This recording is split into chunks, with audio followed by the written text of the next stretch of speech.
Bonjour mes amis, que Dieu vous bénisse tous, que le Saint-Esprit, l'Esprit de Dieu, l'Esprit de notre Seigneur et Sauveur Jésus-Christ, l'Esprit qui l'a ressuscité,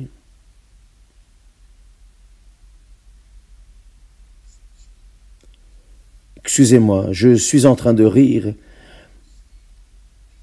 Ce n'est pas de vous, mais je ris de joie, de la joie que je sens en moi, dans mon âme.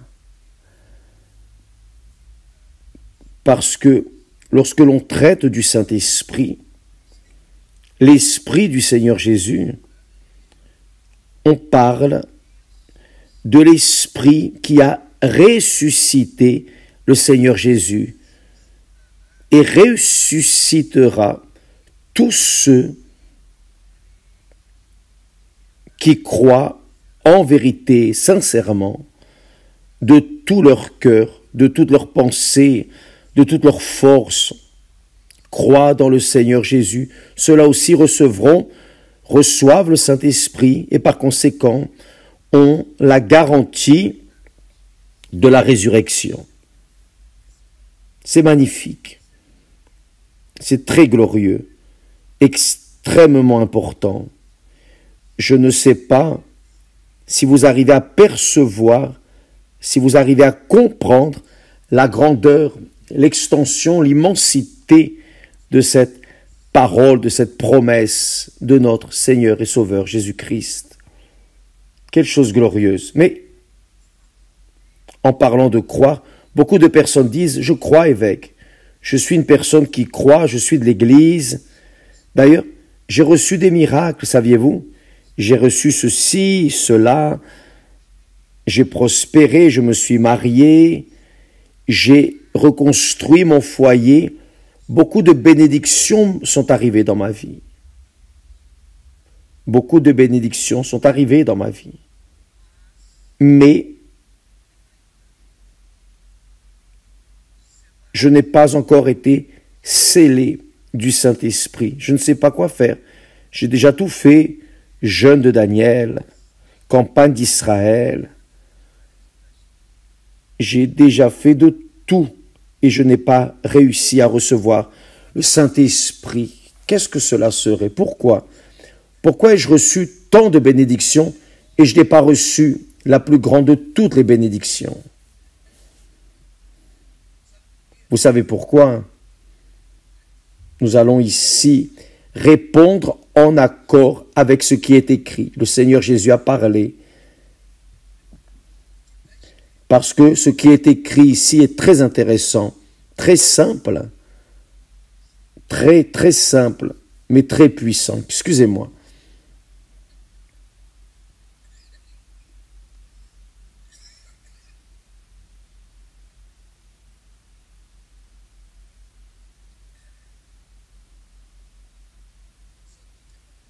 Vous savez ce qui est intéressant?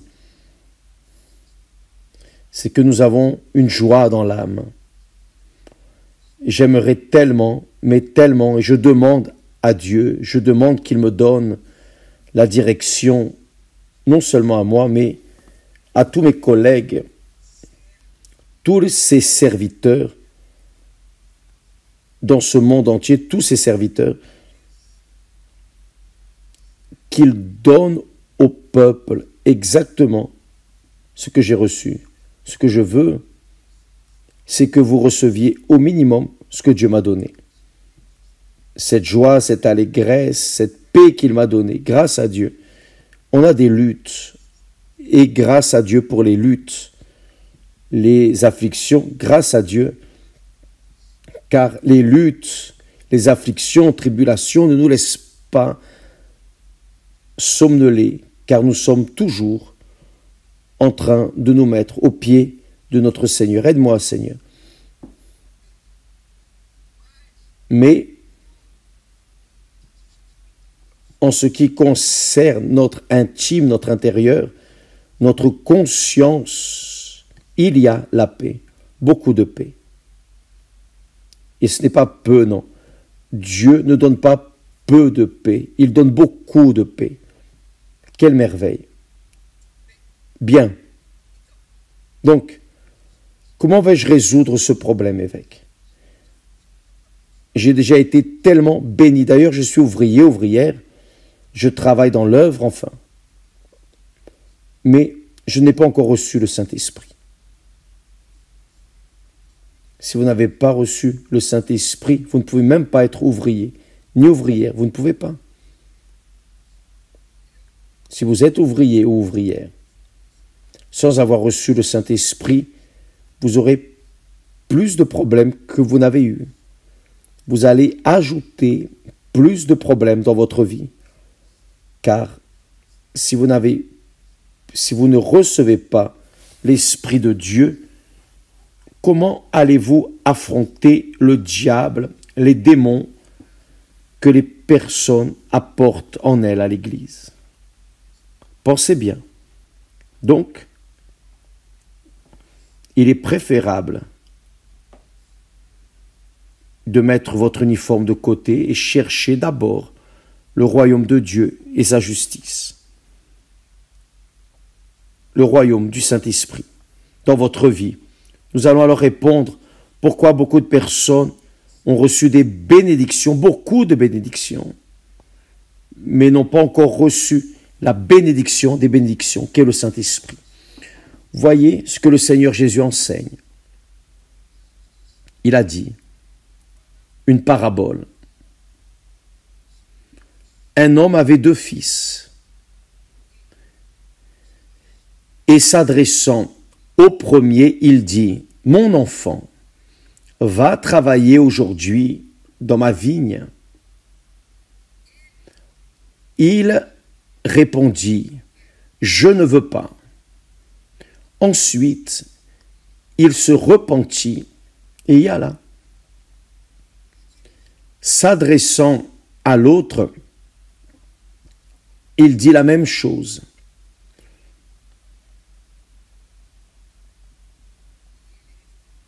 Et ce fils répondit, « Je veux bien, Seigneur. » Et il n'alla pas. Alors le Seigneur Jésus fait la question suivante. Lequel des 2 a fait la volonté du Père? Ils répondirent, le premier. Et Jésus leur dit, je vous le dis, en vérité, les publicains, c'est-à-dire les personnes les plus haïes d'Israël à l'époque, les plus haïs, les publicains étaient les collecteurs d'impôts des Juifs qui prenaient des impôts aux Juifs pour César, l'empereur. Donc, ils étaient haïs par les propres frères, les Juifs. Donc, le Seigneur Jésus a dit, je vous le dis en vérité, les publicains que vous haïssez et les prostituées, vous savez qui elles sont, vous devanceront dans le royaume de Dieu.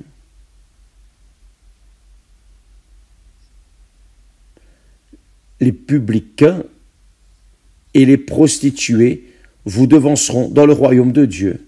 Excusez-moi, juste un instant, pour prendre quelque chose ici. Grâce à Dieu.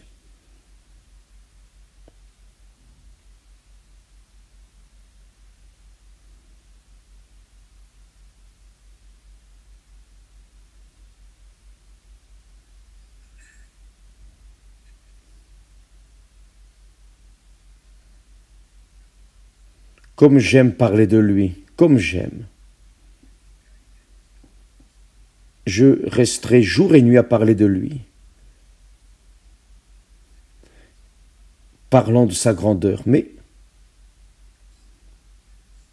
je ne veux pas être insistant avec personne. Je veux juste que la personne comprenne ce que signifie la volonté de Dieu.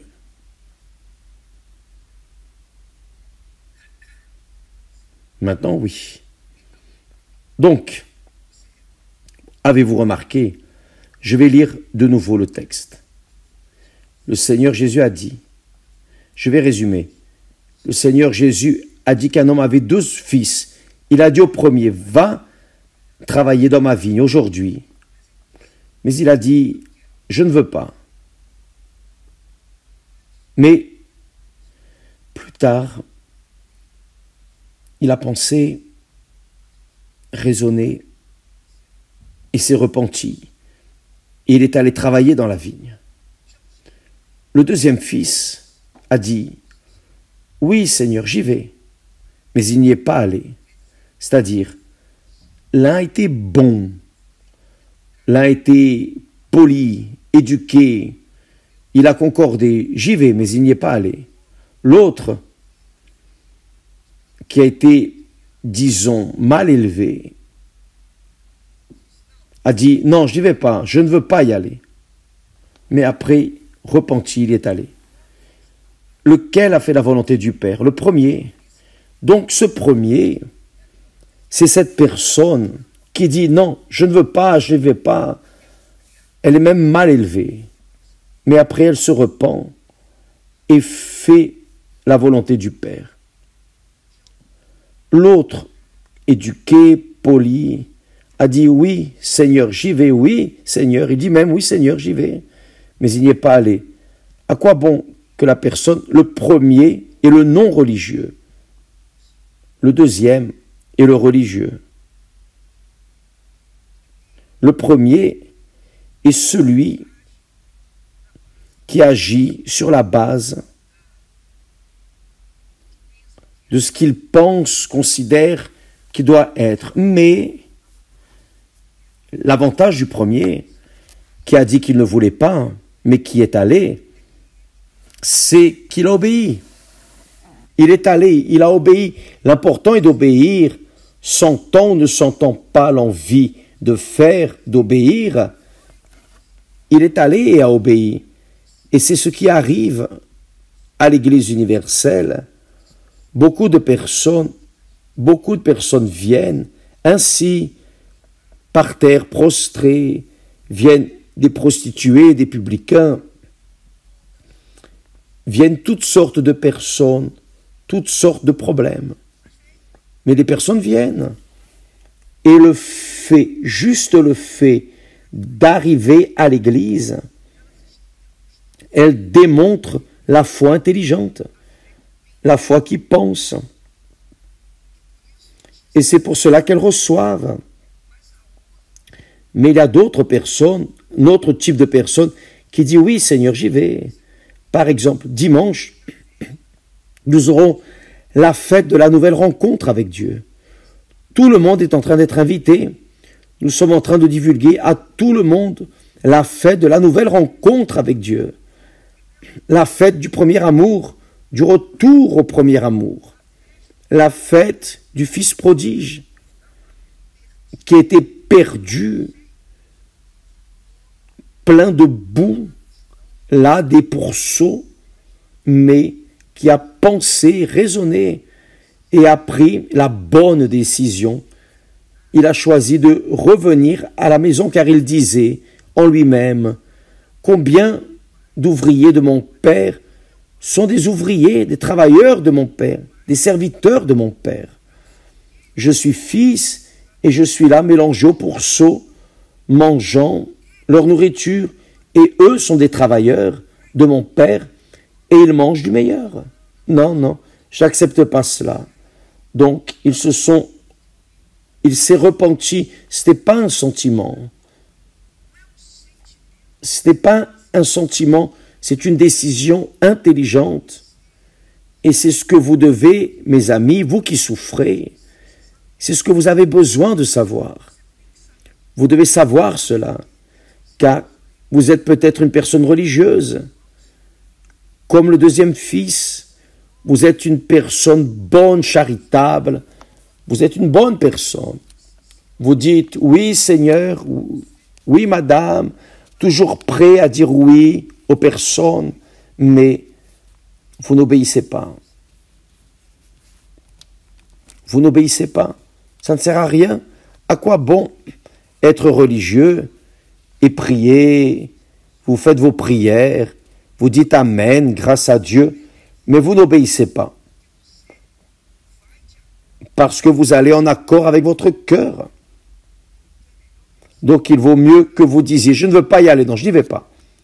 Mais après, vous repentirez y aller, que dire, oui, évêque, je serai là, je vais chercher mon premier amour, je vais revenir à mon premier amour, mais après, vous donnez priorité davantage à d'autres invitations, les invitations d'autres personnes, pour aller au football, à une fête, pour aller ici et là, pour aller dans le monde. Alors, mes amis, je vous demande, qui reçoit le salut? Qui reçoit le Saint-Esprit? Qui reçoit le Saint-Esprit? Ce sont précisément les personnes publicaines et prostituées, car ces personnes se sont repenties. Et la repentance n'est pas un sentiment, ce n'est pas une émotion, ce n'est pas un remords. La repentance est une décision. Donc, quand nous disons que beaucoup de personnes sont baptisées d'eau, elles sont baptisées d'eau, mais elles ne se sont pas repenties. Donc, le baptême d'eau n'a aucune fonction, ne vaut rien pour ces personnes. Pourquoi? Car elles n'ont pas voulu se repentir, elles n'ont pas voulu laisser le péché, elles n'ont pas voulu laisser l'erreur, elles n'ont pas voulu laisser tout ce que le monde offre de côté. Non, elles ont voulu emmener dans le baptême également leur passion pour le monde. Et il est évident, il est clair que leur baptême a juste été un bain qui n'a rien lavé, ni la saleté de leur corps. Pourquoi? Parce qu'elles vont charger tout simplement de ces pensées. Je fais cela, mais demain, je serai avec ma maîtresse, mon amant, je ferai ceci, cela. Donc, comment est-ce qu'une personne ainsi peut recevoir le Saint-Esprit? Évêque, mais je viens à l'église chaque dimanche, je viens le mercredi aussi chercher le Saint-Esprit, je fais la chaîne de ceci, et alors? Et alors? À quoi bon être physiquement à l'église, mais spirituellement, vous êtes là dehors? Dans votre pensée, vous continuez dehors avec vos vieilles amitiés, les personnes qui vous ont ou qui vous emmènent vers une vie erronée et déréglée. Il n'y a aucune raison d'être. Mes amis, s'il vous plaît, nous allons mettre les points sur les i. Avec Dieu, c'est ou ce n'est pas. Avec Dieu, c'est ou ce n'est pas. Avec Dieu, c'est un mariage, une alliance. Non un mariage comme les mariages de nos jours, où vous vous mariez aujourd'hui et vous divorcez demain, et la semaine d'après, vous vous mariez de nouveau et vous divorcez l'autre semaine. Non, ce n'est pas ça. Lorsque nous nous marions à Dieu, nous remettons notre vie entièrement pour lui. Et il nous donne le Saint-Esprit entièrement à nous. C'est la réalité. C'est tout contre tout. C'est pour toute la vie, toute l'éternité. Bien sûr, notre mariage ici sur terre, nous vivons toute la vie avec la personne aimée, engagée. Et là, nous sommes heureux et satisfaits. Nous avons la tranquillité, la paix. Mais quand la personne se marie, juste avec ses lèvres, elle se marie en pensant juste à la lune de miel, alors elle va vivre une lune de miel et après, elle va vivre une lune de souffrance, car elle va commencer à souffrir doublement pour ses problèmes et les problèmes que la personne lui a apporté. Donc, lorsque nous livrons la vie au Seigneur Jésus, c'est un mariage. Lorsque se produit le baptême d'eau, lorsqu'il est valide, quand la personne se baptise d'eau, véritablement, elle va avec tout ensevelir sa vieille nature, son passé horrible et triste. Quand elle fait cela, alors les cieux s'ouvrent comme c'est arrivé avec le Seigneur Jésus. Et le Saint-Esprit vient sur elle. Mais sachant que la personne est en train de faire participe à ce baptême à moitié, plus ou moins, bien sûr que le Saint-Esprit ne viendra jamais. Jamais il ne viendra tant que la personne sera ainsi. Et celui qui fait la volonté de Dieu est celui qui obéit à sa parole, à sa voix, celui qui a la foi intelligente et qui suit fidèlement la parole de Dieu. Ce n'est pas celui qui concorde avec la parole de Dieu et ne pratique pas. Non, c'est celui qui obéit, c'est-à-dire la foi intelligente, la foi qui enveloppe la raison, l'intellect, la volonté de la personne. Non, je veux de tout mon cœur, je veux mon Seigneur. Je veux un compromis avec toi pour toute l'éternité. Quand cela se produit, elle décide d'abandonner son péché, ses péchés, abandonner la vie erronée qu'elle vivait pour commencer une nouvelle vie. Et abandonner, la repentance, c'est cela. La repentance, c'est une décision. La repentance, c'est une décision, pas un sentiment. Donc, quand la personne se repent, elle laisse les mauvaises compagnies. Elle laisse cet emploi qui enveloppe des mensonges, des tromperies, qui enveloppe la prostitution, des saletés. Elle lâche tout. Mais comment vais-je vivre? Vous n'êtes pas en train de livrer votre vie à Christ. Il promet. Cherchez premièrement le royaume de Dieu et sa justice, et toutes les autres choses seront ajoutées. Donc là, quand vous vous repentez et que vous allez vers le baptême pour mourir pour le monde et vivre pour le Seigneur Jésus, vous recevez l'Esprit de Dieu. Quand vous avez l'Esprit de Dieu, il vous guide en accord avec sa volonté, et cette volonté est la meilleure pour vous. N'ayez pas peur que sa volonté contrarie la vôtre. Non, ne faites pas ça, non. Laissez-le choisir pour vous, car il sait ce qui est le meilleur pour vous. C'est arrivé avec moi. Je me suis presque marié parce que j'ai donné priorité à ma volonté. Je me suis presque explosé, presque. Non que la personne n'était pas de Dieu, elle était de Dieu, mais ça ne marchait pas, ça n'aurait pas marché. Aujourd'hui, je vois cela. Et Dieu m'a apporté la bonne personne. C'est pour cela que nous sommes heureux. Moi, Esther, nous sommes heureux. Et je vous parle. Je vous donne ce que j'ai reçu de Dieu. Je veux que cela vous arrive. Mais je ne peux pas obéir à Dieu pour vous. Je ne peux pas obéir à Dieu pour personne. Je ne peux obéir à Dieu que pour moi.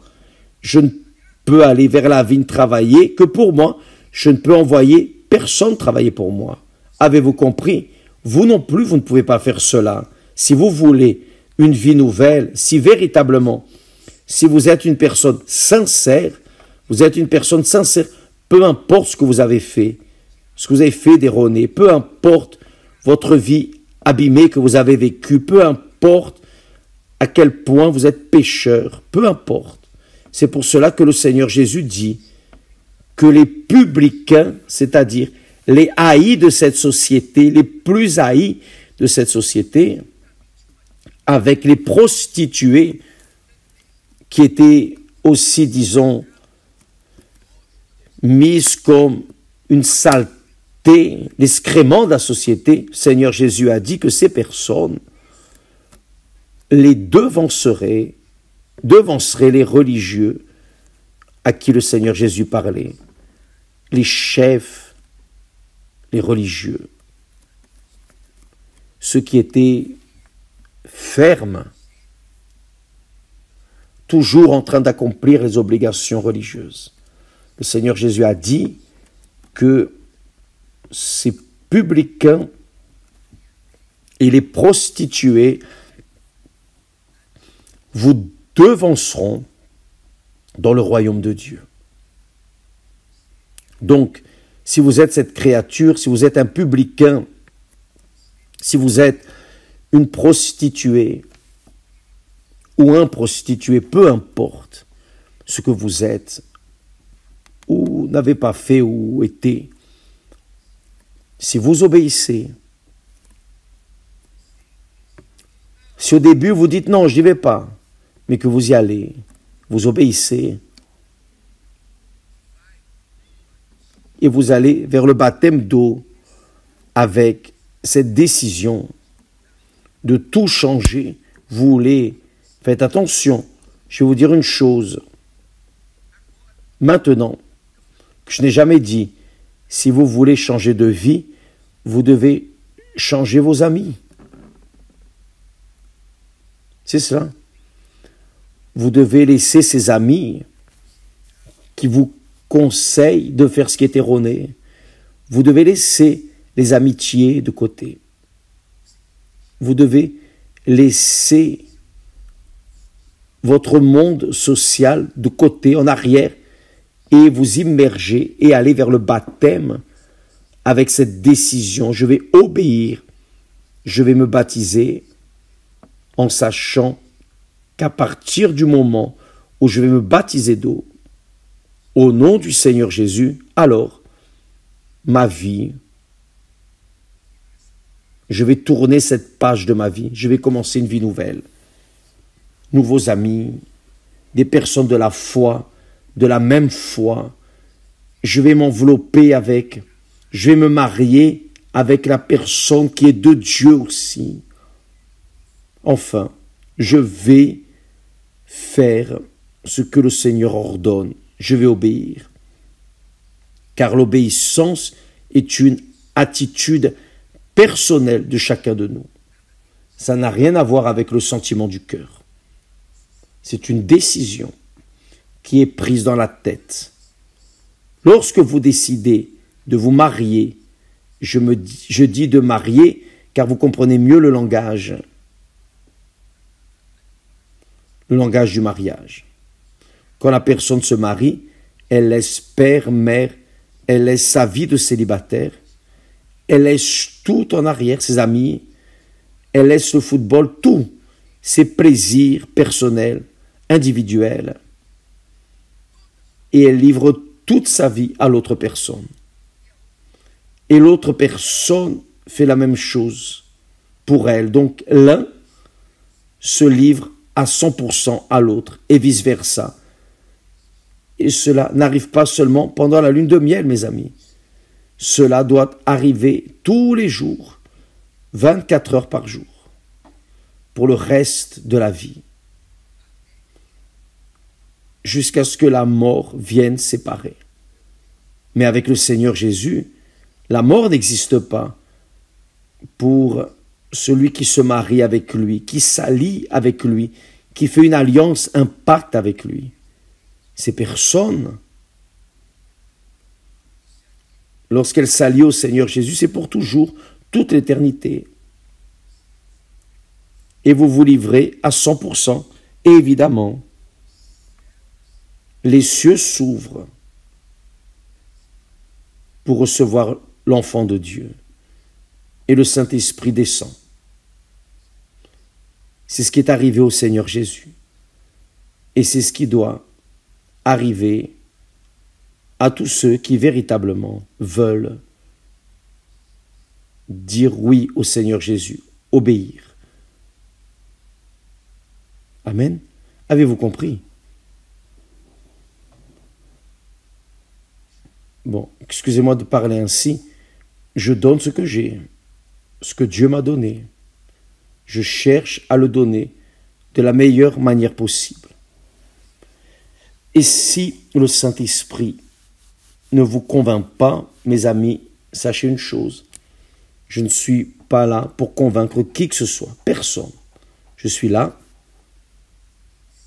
pour enseigner ce que je sais, donner ce que j'ai reçu de Dieu. Et la décision est à chacun qui écoute. C'est à chacun qui écoute. Vous avez écouté? Alors, c'est votre décision. Et personne ne peut rien faire. Donc, ça ne sert à rien que je prie. Oh mon Dieu, sauve cette personne, fais ceci, baptise-la du Saint-Esprit. Si la personne ne veut pas, si elle dit oui, amen, amen, mais dans son intime, elle dit non, non, non, qu'est-ce que la prière va résoudre? Rien. C'est la réalité, mes amis. Ça ne sert à rien de prier pour moi, évêque. Je vais prier, mais qu'est-ce qui va arriver si vous continuez à vivre dans l'erreur? Rien ne va arriver. Donc ma prière et rien, c'est la même chose. Mais quand la personne, même contrariant sa volonté, obéit, alors elle reçoit. Les cieux s'ouvrent. Bien, dimanche, nous aurons la fête de la nouvelle rencontre. La fête des cieux ouverts. Car quand les cieux s'ouvrent, le Saint-Esprit descend. Et alors les personnes qui n'ont jamais connu le véritable amour vont avoir cette expérience personnelle avec Dieu. Le jour où cela vous arrivera, vous serez la personne la plus heureuse de la terre. Car avez-vous déjà pensé? L'Esprit qui a conduit le Seigneur Jésus, qui a ressuscité le Seigneur Jésus, qui a engendré le Seigneur Jésus du ventre de Marie, cet Esprit qui a conduit le Seigneur Jésus, descendant sur vous, l'Esprit de Dieu, celui qui a dit un jour que la lumière soit et la lumière fut, celui qui a dit, et ce qu'il a dit est arrivé. Avez-vous pensé en vous? Là, mes amis, c'est comme nous avons dit, c'est comme dit le proverbe, ça va exploser, ça doit exploser. Car Dieu sera avec vous. Vous n'apporterez pas le roi dans le ventre, il sera en train de diriger vos choix, conduisant vos pensées. Il sera toujours avec vous, toujours, tous les jours, qu'il pleuve ou qu'il vente. Là, vous serez véritablement une flamme de feu. Le Saint-Esprit fera de vous une flamme de feu, une flamme de feu. Que Dieu vous bénisse et à demain, ou à dimanche, le jour de la grande fête de la nouvelle rencontre. Grâce à Dieu. Que Dieu vous bénisse. Amen.